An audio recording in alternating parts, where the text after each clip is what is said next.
Hi, friends, and welcome to a special three-part podcast series looking at mental health disclosures in the college application process. To kick things off, I'm interviewing Chris Loo, who is the Director of College Counseling at the Stony Brook School and holds a master's in clinical social work. Chris has been working for more than 15 years helping students navigate mental health disclosures in their college applications. And in this episode, we start off by exploring which student populations does Chris see struggling with mental health challenges in particular. What are some situations where a student may want to disclose and situations where a student may not need to disclose? And we get into some practical questions that you can ask if you're a student thinking about disclosing in your application. Then we get into the practical nuts and bolts of how and where in the college application a student can disclose, and that includes the additional information section. We analyze some counselor recommendation letters that Chris wrote, and then we talk about the personal statement. What are some do's and don'ts there? We wrap with advice for counselors, and we even get into the question of, are we discussing this, meaning mental health, too much? You'll find all the examples that we analyze in our comprehensive guide linked in the show notes at collegeessayguide.com/podcast. Now, this conversation was informed by conversations that Chris and I have had with college admission officers and lots of students over the years. But if you'd like to hear from an admission officer directly, don't forget to check out episode 2 in this series with Christina Lopez, who is the Dean of Enrollment Management at Barnard College. And then in episode 3, I sit down with Emmy Neatfeld, who discusses what it was like to navigate mental health disclosures from the student perspective. But first, meet Chris Loo. Chris immigrated from South Korea at the age of 5 with her family, graduated from Penn with a BA in American history, and got her master's in clinical social work. She's worked as a music teacher, a campus chaplain, and a mental health counselor at a refugee resettlement organization. She's also a current board director for the National Association of College Admission Counselors. I hope you enjoy our conversation.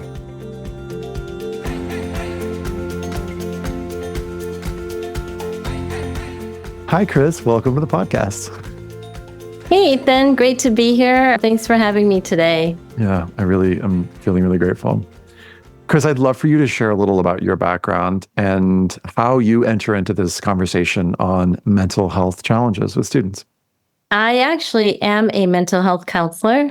I've always been interested in mental health, and helping people really to have good mental health, but also to remove some of the stigmas and to be able to talk about that.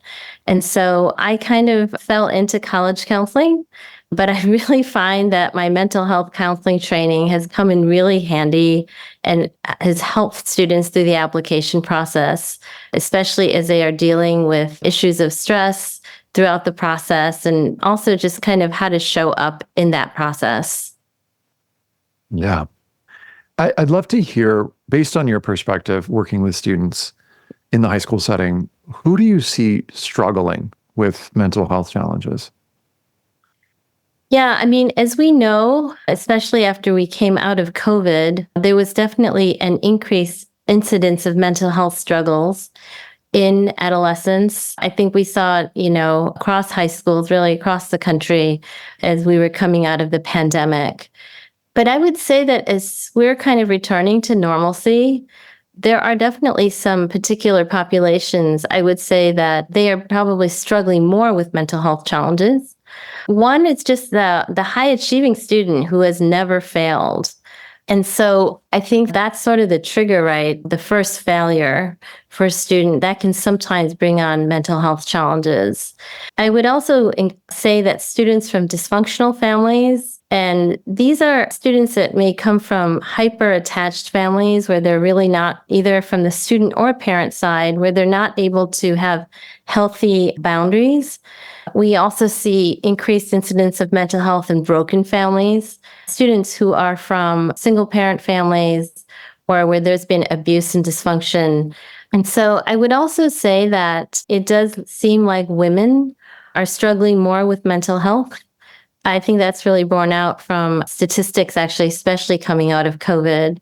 And then, of course, we have marginalized students, students of color and students who identify as LGBTQ. And so I would say that those are some of the populations that we are definitely seeing with increased mental health issues. One of the things, though, that we know also we've noticed is sort of the intersectionality of these factors, really putting students at greater risk. And so I can even talk about my own experience, actually, Ethan, being a woman and being an Asian American female. I think in the community that I grew up in, there was just a lot of stigma about discussing mental health. As in a lot of Asian American families, there is that model minority myth, right? That we are always high achieving and that we just kind of, keep working.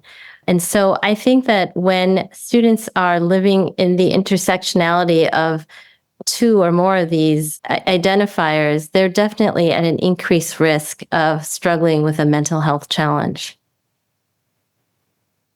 So the theme of this episode, and one of the things I want to explore with you, Chris, as a counselor and somebody who's worked with students for years in navigating mental health disclosures, is the practical considerations of, first, whether or not to disclose, and then if so, how to do it. So let me just hit you with the bold question of, should a student disclose mental health challenges in their college application? And maybe you could share, what are some situations, maybe this is a more nuanced question, what are some situations where a student may want to disclose? And what are some situations where a student may not need to disclose? Yeah, it would be great if I could just say, it's a yes or no answer, Ethan.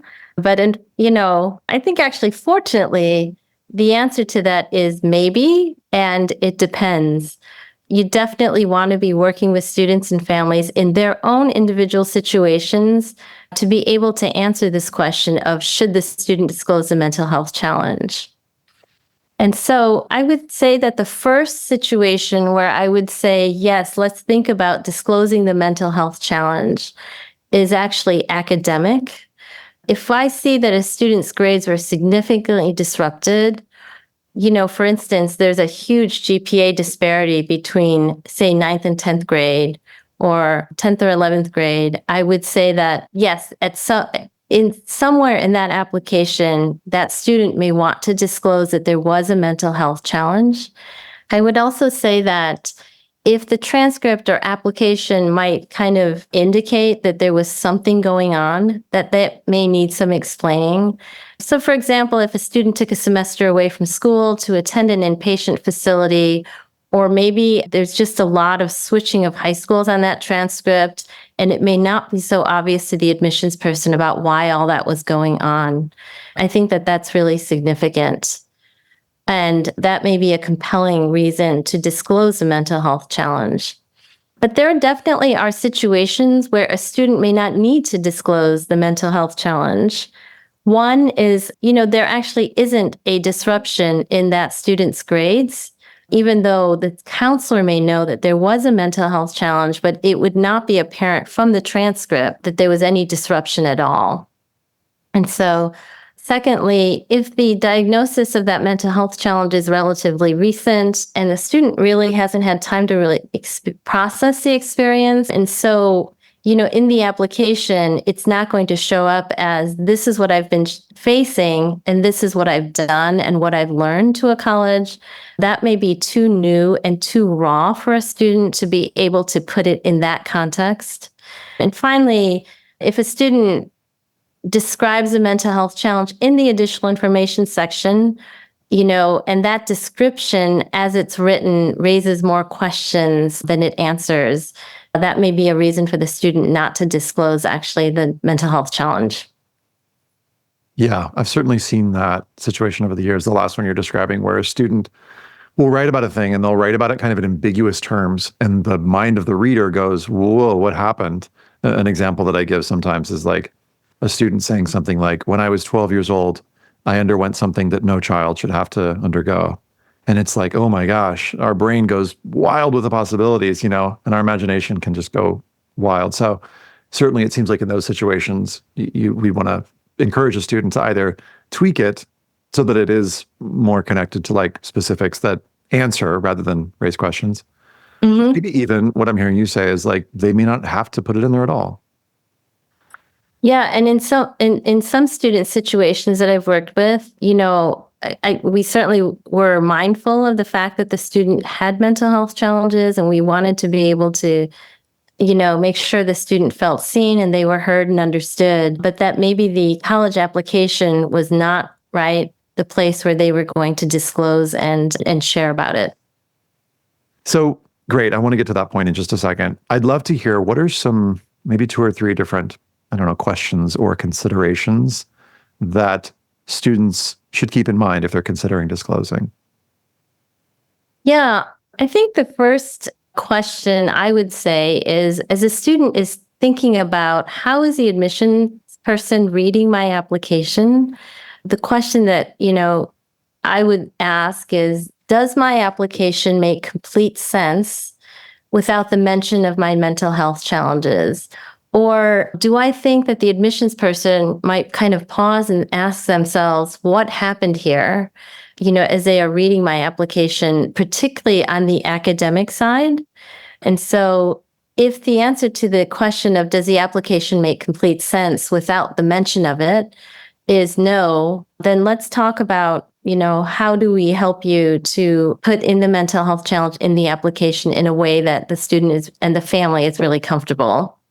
I would say from the student side, I often ask students, do you feel that you have presented yourself completely in your application? Do you feel like you've really shown up, or are you comfortable with everything that's in the application? And so sometimes, Ethan, I think that students will answer that question and say, I feel really good about the application, even without the mention of my mental health. But I can tell that it's something that is so important to that student, right? And so there are definitely times where we've talked about other ways for that student to really find the voice to talk about the mental health, but not in the application. For example, do they want to talk with a therapist, a counselor, maybe a trusted teacher or a friend? Is that a way for them to kind of process the challenges that they've been through? The second example of this would be journaling, right? Writing about it really for their own process and self-discovery, but not necessarily feeling like that it has to show up in the application. So I do think that it is really important for students to process their mental health experience and challenges. But I think the important question is the application the way that, the place where they want to be able to do that?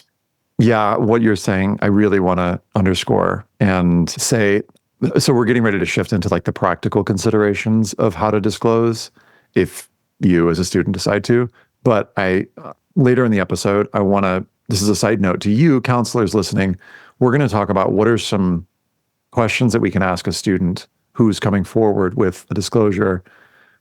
What are some questions we can ask them to really just help them feel seen and to connect with them on the human level before we get into sort of like the college counselor, advice about the application level. Even though we are admittedly skipping that here, we're skipping that piece. We're going to come back to that later on.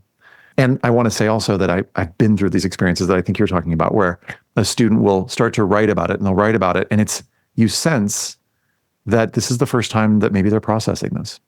Mm-hmm. That this is their chance to be like, finally I can tell someone this, or finally I can put some words to this.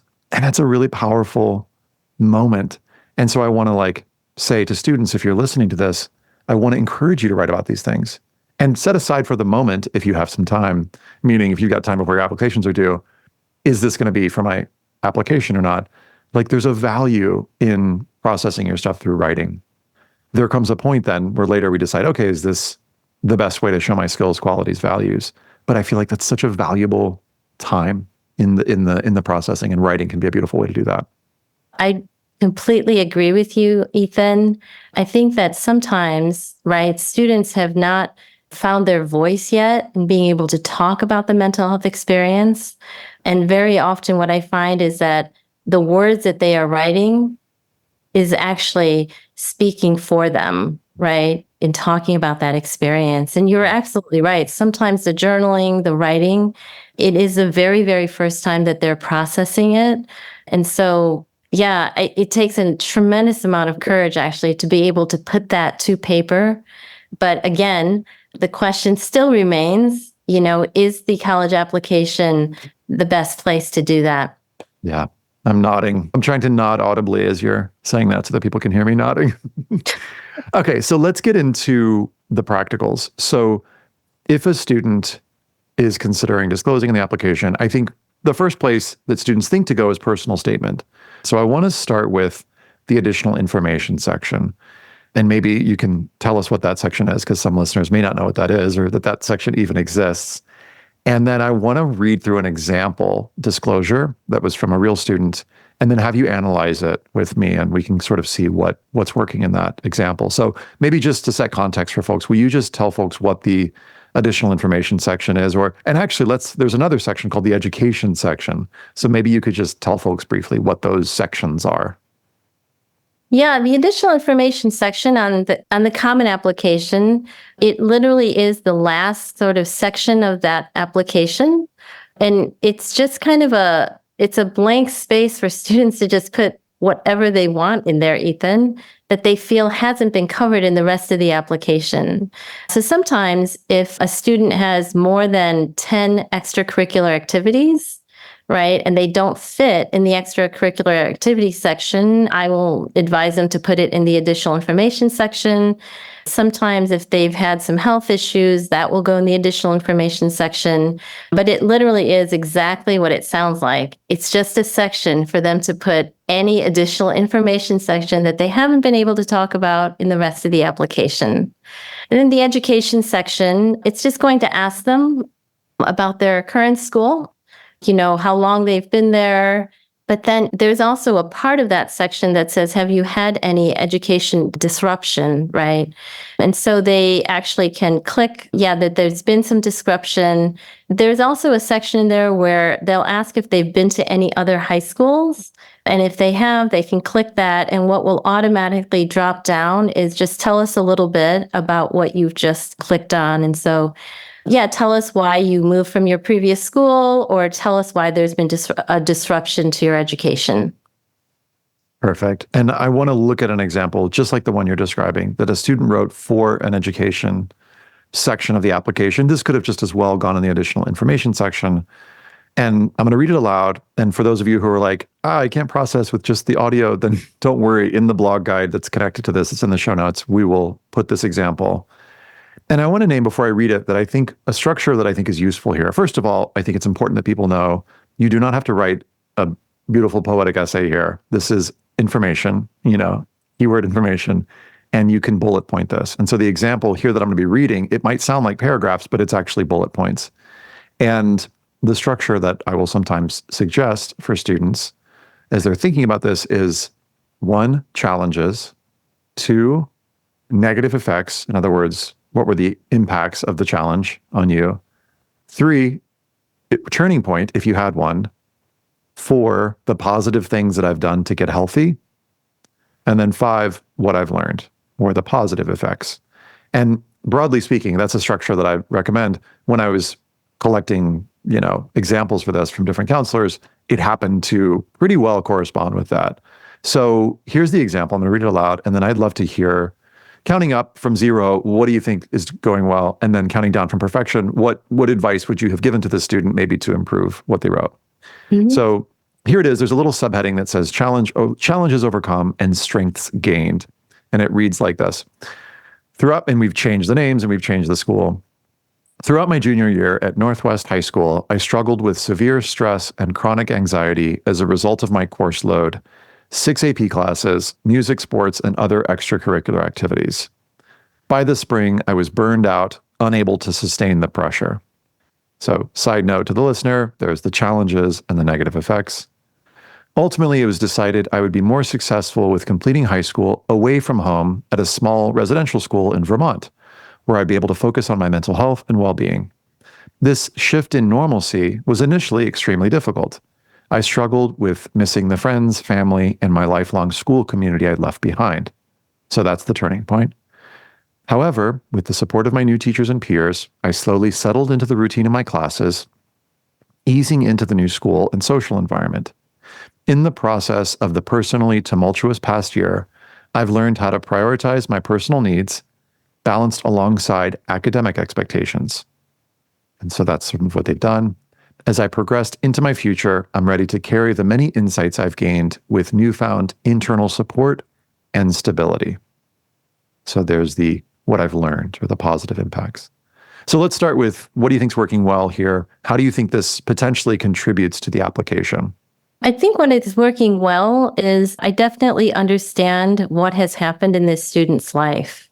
If on the transcript there is, some switch in terms of high schools, now I have some context about why the student switched high schools. I think the student has also done a good job of talking about the challenges and the negative effects. And so I think if I had, just one piece of feedback for this student, I think I would have wanted to know a little bit more about the positive things they've done to get healthy, the positive effects, maybe just a little bit more specificity about that aspect of what the student has shared here. Yeah, I'm with you. There's a little, and this often happens in personal statements when students are writing about challenges and effects. In early drafts, sometimes it'll be a lot about challenges and effects, a little bit less on what they've done and what they've learned. And so I'm using my hands in the air. I'm kind of doing like a squishing gesture of like, can you squish the challenges and effects into like 1/3? Give me a third on what you've done and give me a third on what you've learned from the experience. And like technically, like concretely speaking, if you want to think of this as like 6 bullet points, it's like 2 bullet points on challenges and effects, 2 bullet points on what you've done, 2 bullet points on what you've learned. It can kind of give you a practical, almost like a word budget for thinking about that. And you can also just literally, students listening, like highlight, and how much of my word budget goes to challenges and effects, how much of my word budget is what I learned or what I did, and then how much is what I learned. So 1/3 is a pretty good rule there. Yeah, I'm really with you there. There's a value in, the additional info section because it seems like that's a place where students can really, in some sense, have some control over the narrative and like really give a sense of here's what this meant to me. And in talking to admission officers, many will say, not only do they think that's okay, they actually in some cases prefer that students put that in the additional info section. And I'd be curious to hear from your perspective to just, I don't know, theorize, but why do you think some college admission officers might even prefer that students put it in their additional info section? Actually, interestingly enough, more from the student side, actually, Ethan, about the additional information section, I have found over the years that students actually feel safe in this space, the additional information section. One, because I don't know, I think it looks just visually, it looks a little smaller to them. Right. And so they almost feel kind of like, yeah, I don't need to write, a whole personal statement with 650 words. I have found also, because it's a small space, my students they will be more informational about it in that space. And I think even the fact that it's called additional information, Ethan, it almost seems to give them that idea of this should be information, right? Like I don't have to share all my feelings about what I've been through. Right. And so I feel like just calling it that would sort of give students the suggestion that, hey, I'm just going to put the facts about what I've been through, right? And what has happened to me instead of a huge, personal statement. And so I would think that from the college side, maybe it's helpful for, admissions counselors because they're not reading another personal statement. It's condensed from the student side about their experience. Right. Yeah, I'm really with you there.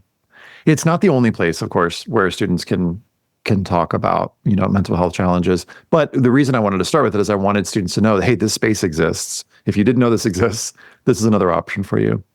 Another space that exists, so to move on to the second one, is the counselor letter.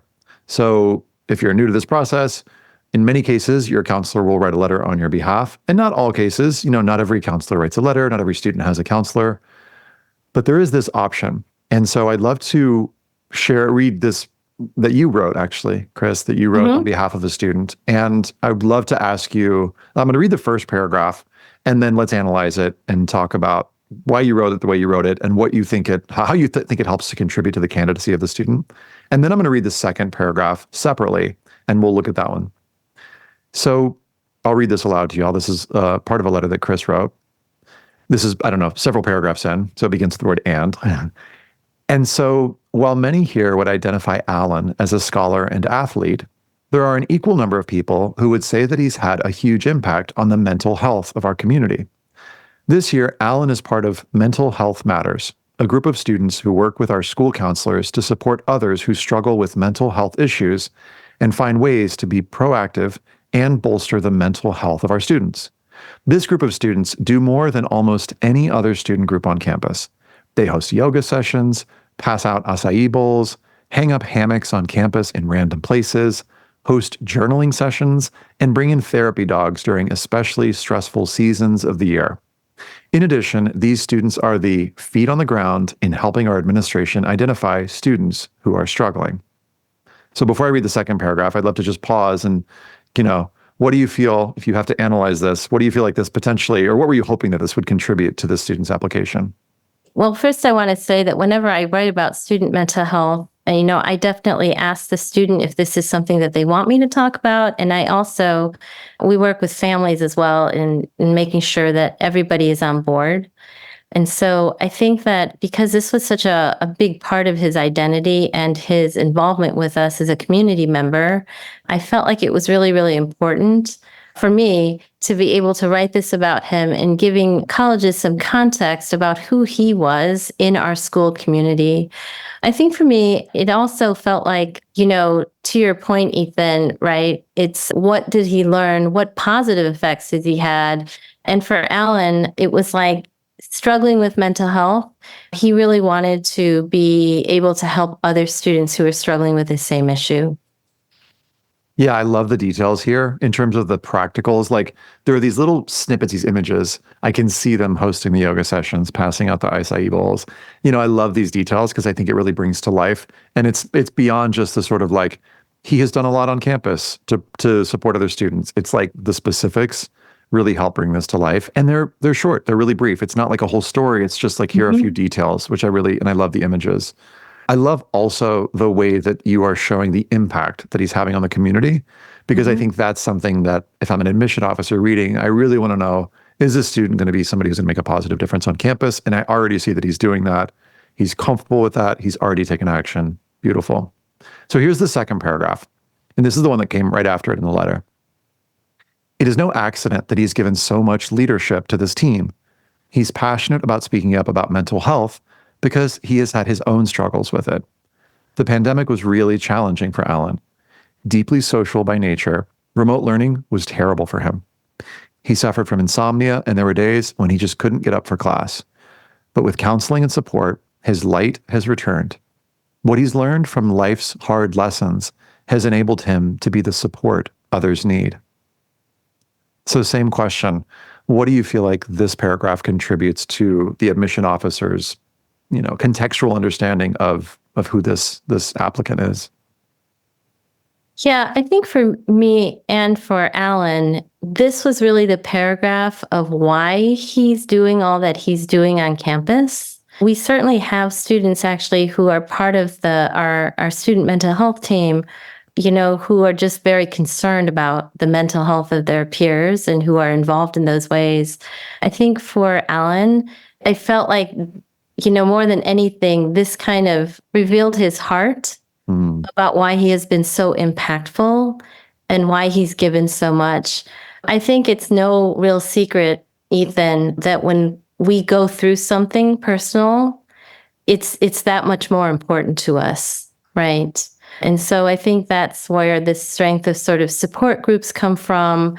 And when people tell their story about what they've been through, there's something about it that people really kind of resonate with when they know that you've been through something that they're struggling with.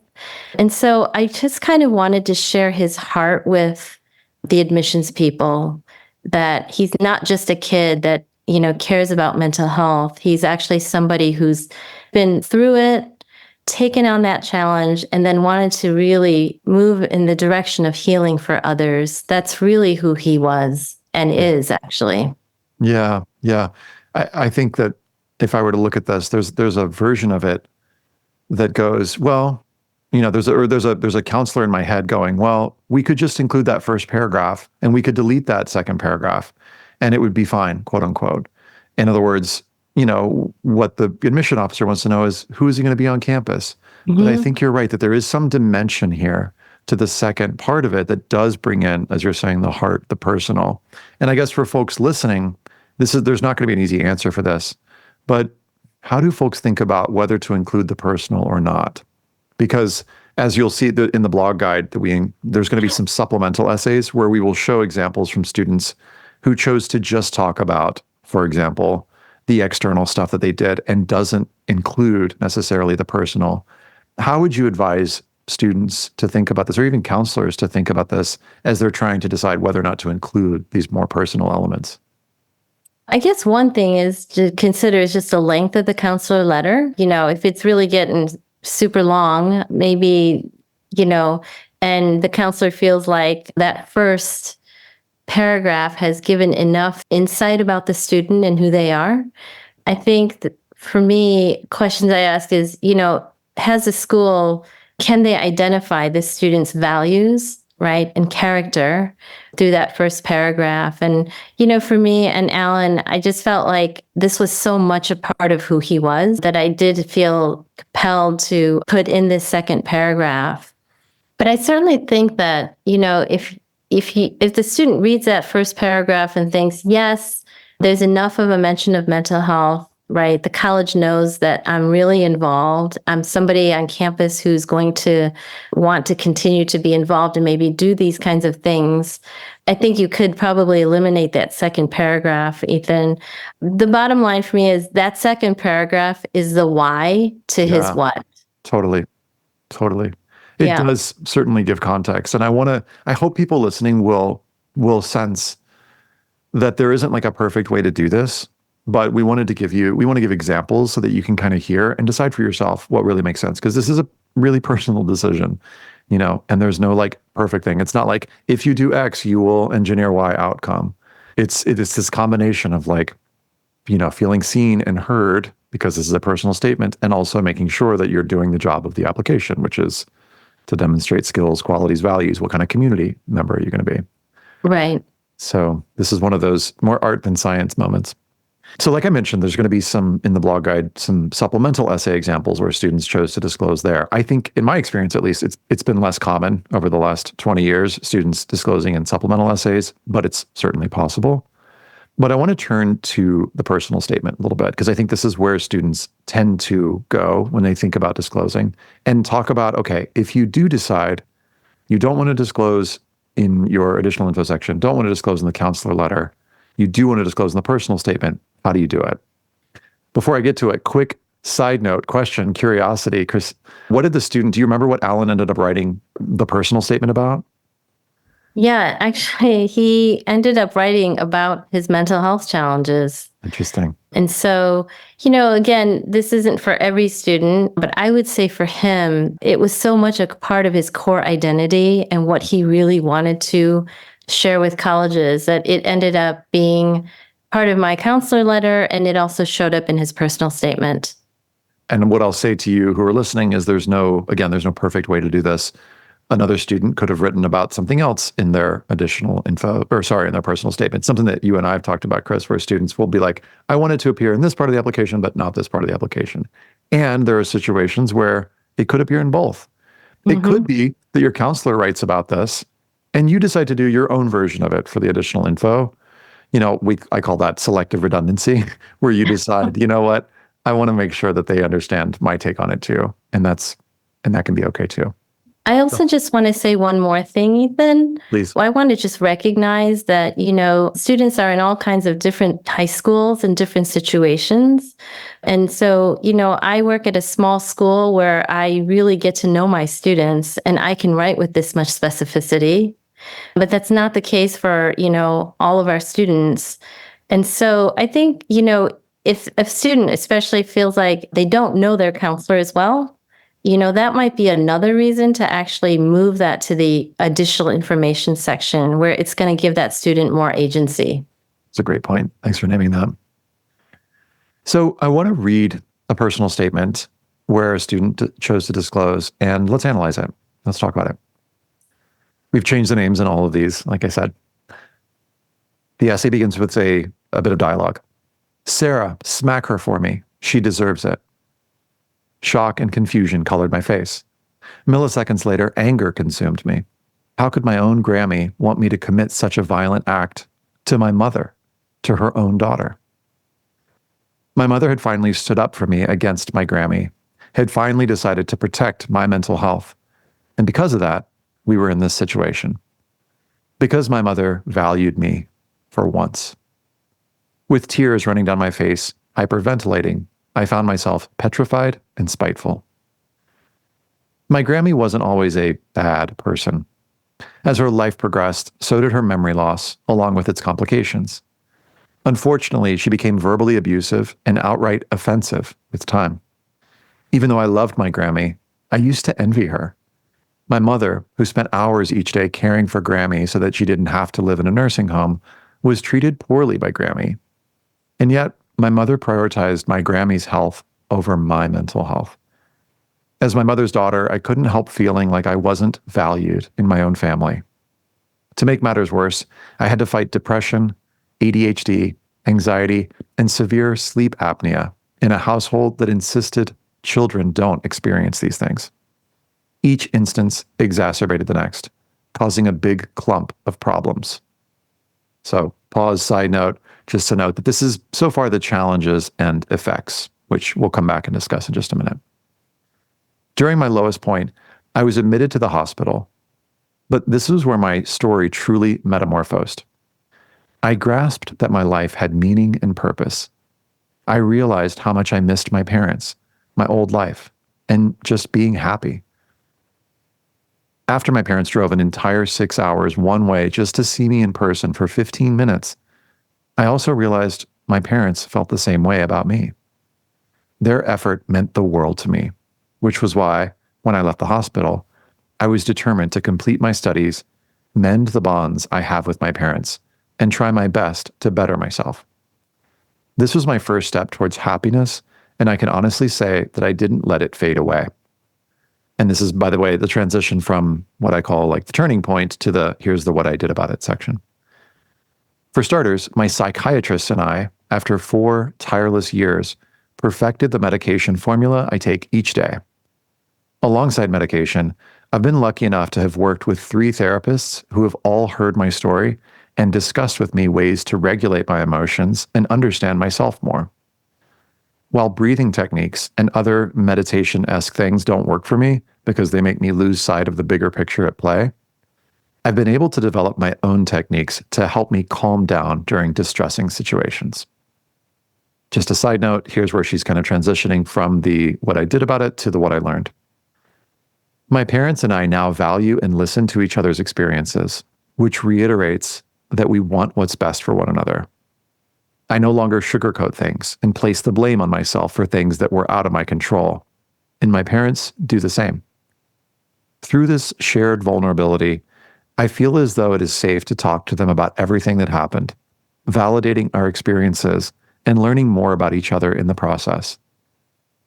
Working with and learning from therapists, I've been able to significantly change the relationship dynamic between not only my parents and me, but between my friends and me, finding 2 communities to call home.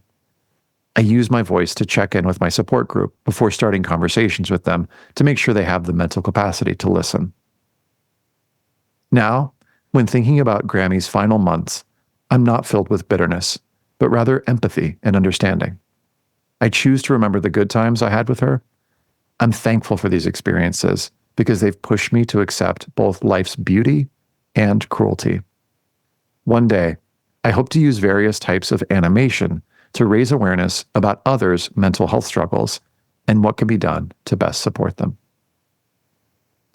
So let me ask the same questions of you, Chris. Counting up, what do you think is working well in this personal statement? I think what's working well is she very descriptive about the experiences with her mental health. I also really like the fact that she, you definitely see the challenge, you see the turning point, you see what she's learned for sure. I think what's really great about this, Ethan, is you really get a sense of what she has learned and how she's a different person from the time the personal statement started to when we get to the end, right? We definitely see growth. We see vulnerability. And, I think we see a lot of good writing. So I think that's what I'm taking away from this. I learn a lot about the student from the beginning to the end. Yeah, I'm with you. Point about growth that you're making, I really see it, especially there in that ending where she's basically flashing back to the beginning and she's going back to Grammy's final months and she says, I'm not filled with bitterness. And what that does, this is like a strategic technical thing, is that she's kind of she's reminding us of the before shot, like who I was. And then she's giving us the after shot, which is like, now I'm filled with empathy and understanding. I choose to remember the good times. And she's gotten to a place of gratitude and she's naming some values there. She's naming beauty. And then she says, and also cruelty. So I love that. I love the way that she gives us a clear sense of who she is. Because if I'm an admission officer, even if I'm reading fast, I do see that really clear progression. Mm-hmm. Any notes, if this was, let's say, a draft and you were giving the student feedback, anything that you would say on that front? Yeah, actually, because this isn't a student I've worked with, as I'm reading it, there is a little bit for me, that beginning section, Ethan, with the dialogue. I guess actually I didn't realize it until you had commented on the fact that it's actually about Grammy's final months. And so I think the student could be a little bit maybe clearer about kind of the beginning and the end. But I think overall, she's done a really good job. I also like this last sentence, right, where she has given us sort of a little bit of a peek into what she might want to do in the future as well. So to be able to tie all of that in, it's not just like what she learned, but what she hopes to do. So I think that was really good as well. Yeah, I'm really with you here. Yeah, I think this is a really solid one too. I happen to know that this essay went through a big process. And I think ultimately the ratio is a pretty solid ratio in terms of how much time is being devoted to the different sections. I also like in the middle, this is not a critique, this is like another thing that I like about it, is I like the details of all the stuff the student has done and talking about therapy, and I even love the really real moment where it's like, even though other meditation as things don't work for me because of this, I've been able to find other ways to help me calm down in stressing situations. And I feel like that feels so real and such an acknowledgement of like, I don't know, I think there's this sort of like common way that we think these experiences tend to go. And this student is like, it didn't go like everybody else's, but I've still got resources. I've still got tools that I can carry with me. Yeah. One other thing I do want to say, Ethan, is because I don't know this student, in that, when she says I had to fight depression, ADHD, anxiety, severe sleep apnea in a household that insisted children don't experience these things. I mean, there's definitely sort of a dismissal there, right? That's the impression I'm getting, is that the family isn't really dealing with this or acknowledging it at this point in the personal statement. I think it really took a lot of transparency and vulnerability for the student to then move into, I was admitted to the hospital. Right. Because what I gained from that is that these issues, it really got to a serious state where the student had to be hospitalized. And then she does a great job of actually getting us to the end where we see that she's learned so much, grown so much. I think sometimes when students write about mental health, they will ask me questions about, should I write about, the fact that I've been hospitalized, and that, of course, is a whole other conversation. But I think the student has done a really good job of allowing us to know that it got kind of serious, but, there was a turning point, and this is who I am now.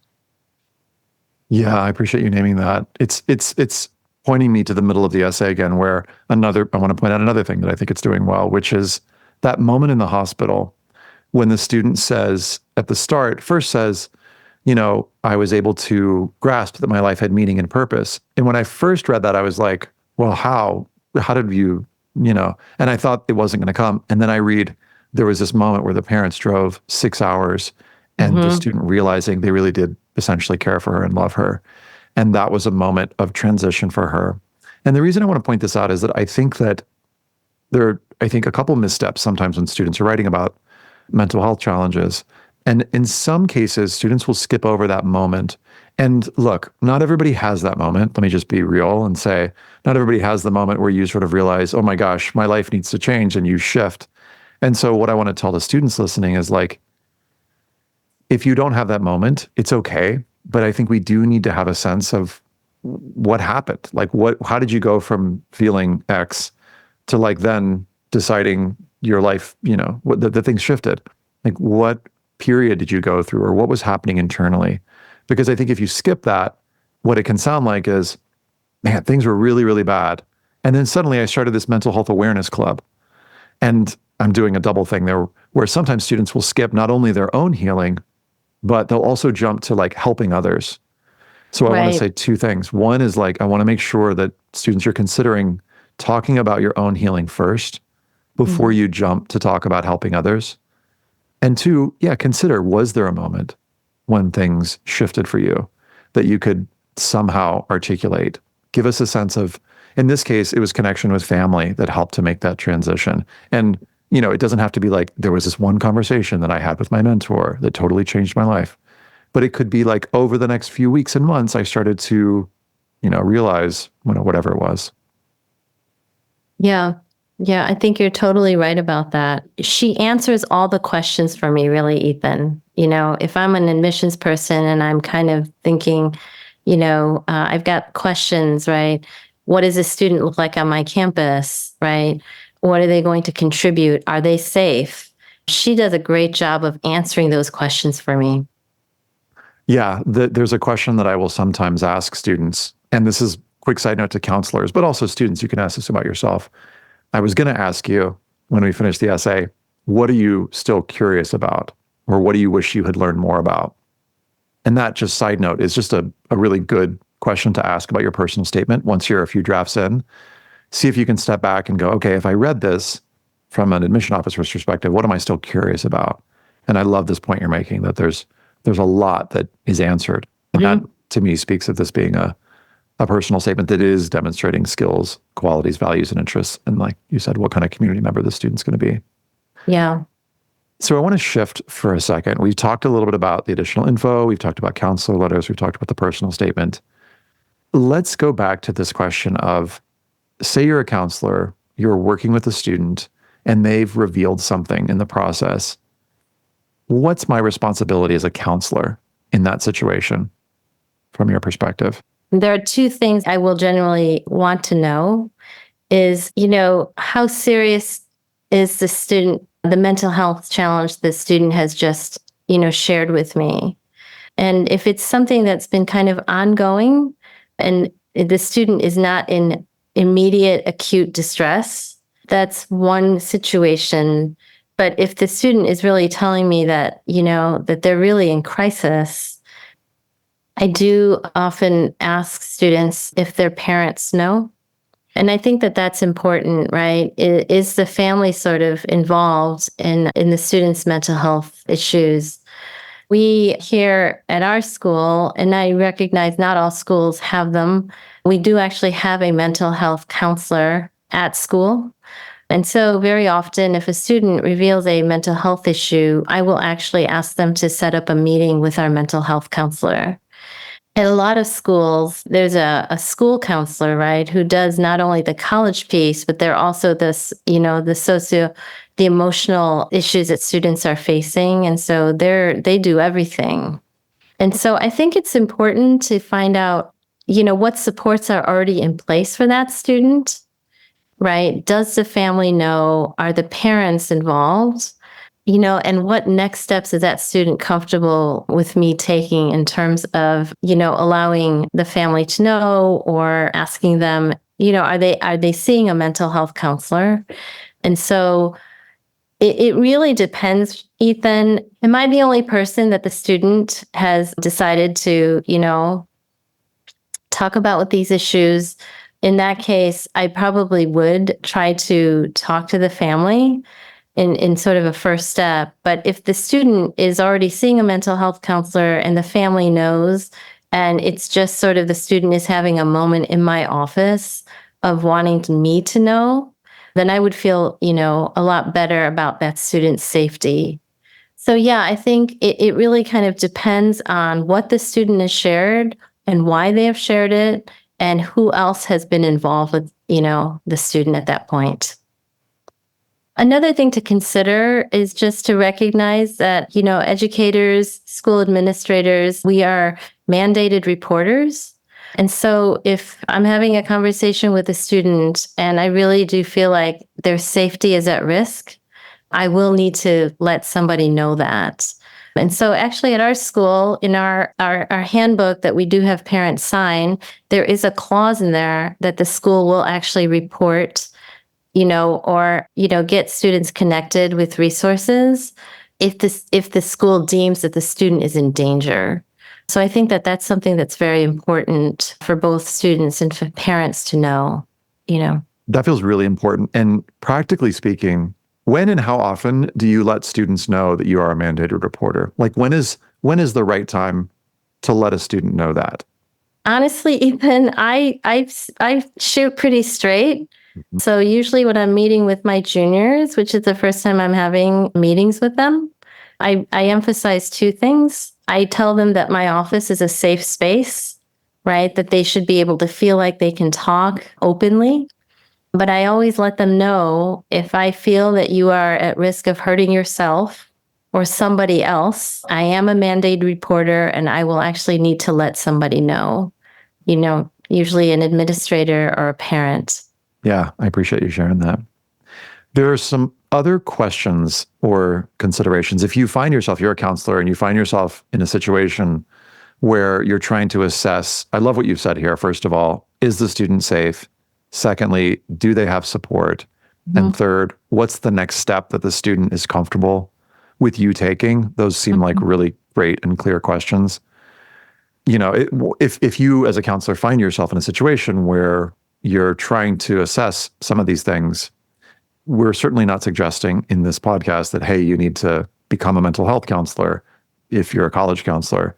But we'll put a set of questions that can help you sort of assess a little bit how the student's doing, things related to sleep patterns and appetite. Because some of these things, I think, are things that we're kind of trying to track for without, having the concrete questions. And so we're going to include some of the concrete questions, that things that you can kind of be looking for as you're thinking about transitioning the student over to, say, the mental health counselor. What if, Chris, as a counselor, you recommend that a student maybe limits the mention of mental health challenges and the student pushes back? They say, I have to do this. I have to tell this story. What do you do? I think the first thing that's really, really important, and as somebody who has dealt with my own mental health issues, you always want to make the student feel seen, right? You want to be really asking about their story, their narrative, their journey. And so I think the first thing I really would say is that I want to assure the student that I am not pushing back because I am not hearing them or I don't think that their mental health issues are important. So I think it's a really good idea to let students know why you are recommending that they limit the mention of their mental health challenges. I think the other thing is students should really recognize that it's not an all or nothing situation. Sometimes they don't have to tell the entire story, right? That there can be parts of it that they can share, or as we've mentioned before, does this college, have they gotten enough of a sense of your values and your strengths, right? What makes you you without this mention? And so, I think sometimes I will also ask students, do you want to talk about, the more serious things like hospitalizations, suicide attempts, things like that? Or do you, can we talk about, is this going to raise alarm, right? Kind of a red flag on the college side. So I do think it's really, really important to have that conversation with students. But ultimately, Ethan, my personal philosophy is that this is a student-driven process. And if a student really at the end of that conversation says to me, this is so important to me, it is part like my core, and I feel I must tell this story, I'm going to work with that student to tell their story. Thanks for naming that. I feel so resonant and aligned with you in that. So as we were prepping this podcast, there was an article that came out in the New York Times about basically asking, are we talking about this, meaning mental health, too much? And I sent it over to you and I said, hey, this might be interesting to explore on the podcast. I'm curious, Chris, to what extent or in what context do you think this might be true? Like, are we talking about this too much? There's a part of me that wants to say to you, like, we can't be talking about it too much. But I think part of that is from my own background of feeling like until pretty recently, I could not talk about my own mental health. So I would love to be able to, to say, hey, we're moving toward a place where mental health and physical health, right? They're in the same realm, right? We're going to consider both of those things equally so that if I tell you that I'm suffering from depression or that I have diabetes, right? I'm going to get the same reaction from people because they are both health issues. And so my kind of first instinct is, I don't think so that we're talking about it. But on the other hand, I think in conversations with other people, one of the things we started to see, Ethan, particularly among, teenagers, is that they can kind of borrow things from other people, right? And so one of the things that happened, I think, particularly during the pandemic, is words like trigger and trauma, they just kind of started being thrown around. And I really feel like particularly the word trauma needs to be reserved for things that are truly traumatic. And so I think that what the article was really getting at is that, I think sometimes we were getting to the place where we were just using those words in a way, I think, that did not honor those words. I would say, no, I don't think we're talking about it too much, but I think we need to respect, right, what people are really struggling with when they talk about mental health issues, that we can't be kind of throwing those words around, in a way that's casual. Yeah, I'm really appreciating what you're saying. The way that a therapist said it to me once is like there's trauma, capital T, and then there's trauma, small t. Mm-hmm. And that distinction has been useful for me personally. Yeah, I think that's great. Chris, as we wrap here, what do you want families to keep in mind as they're going through this process? And so this could be speaking to students or to parents. One of the things I share with students all the time, Ethan, is that among 7 billion people, right, and throughout our entire history, there is nobody with your exact combination of DNA, right? You are so, so unique. And so for every student, I think it is important to ask questions. I think it's important to get to know them and then to figure out, is it best for you to mention your mental health struggles? And if so, where's the best way to do that in the application? Chris, thanks so much for your time.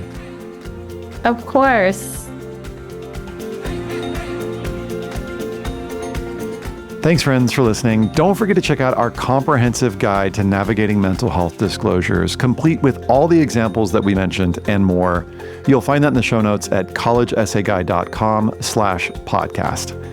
Coming up in the next episode, you'll get the college admission perspective right from the source when I sit down with Christina Lopez, the Dean of Enrollment Management at Barnard College. Then don't forget to check out episode 3 with Emmy Neatfeld, author of the memoir Accepted, who discusses both in her book and also in our conversation what it was like to navigate mental health disclosures from the student perspective. Be well and stay curious.